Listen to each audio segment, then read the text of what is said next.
60-60నో 60-40నో, అలాగే అపార్ట్మెంట్లు కడతారు కదా 60-40నో 30-70నో, ఇట్లాగా ముందు జనాలు ఆ రోజుల్లో నాలాంటోడికి కూడా నేను విజయవాడలో కొనుక్కునే బదులు అక్కడే కొనుక్కుందాం అనుకుంటాగా. నేను అప్పుడు అనుకుంది ఏంటంటే విజయవాడలో ఇల్లు అమ్మేసేసి అక్కడ కొనుక్కుందాం అనుకున్నా. రాజధాని ప్రాంతం స్టార్టింగ్లో ఉన్నప్పుడు వెళ్తే బాగుంటుంది అన్నట్టు. విజయవాడ గుంటూరు రెండుపటికి ఇంకా పండగ చేసుకున్నాను నేను. విజయవాడలో నా ఇల్లు ఉంది, రాజధానిలో నా ఇల్లు ఉందని. తీరా చూస్తే ఇప్పటికీ విజయవాడ గుంటూరు రాజధాని అని చెప్పరు, ఏది రాజధాని చెప్పరు.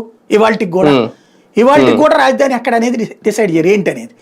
29 గ్రామాల రాజధాని అయితే utter failure, total Andhra failure అవుతుంది.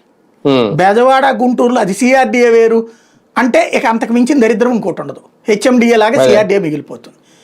బెజవాడ గుంటూరులతో కలిపిన రాజధాని ప్రకటించి తీరాలి ఇప్పటికైనా సరే. నెంబర్ 1. అప్పుడు ఈ ప్రాంతపు డెవలప్మెంట్ కూడా హోపు స్కోపు పెరుగుతుంది.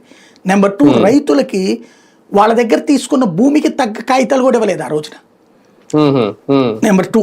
నెంబర్ 3, వాళ్ళకి రిటర్నబుల్ ప్లాట్లు కొంతమందికి ఆ వాగుల్లో డొంకల్లో వీటెట్లో ఇచ్చారు. అదేంటంటే తర్వాత తెలుసు, వాళ్ళు అడిగితే ముందట్టగా కాగితం దగ్గర పెట్టుకోబ్బా తర్వాత మనం సెట్ చేస్తాం కదా అన్నారు. ఎప్పటికీ సెట్ కాలేదు. దానివల్ల 2018 నాటికి కనుక వాళ్ళ ప్లాట్లు వాళ్ళకి ఇచ్చేసి ఉంటే ఇవాళ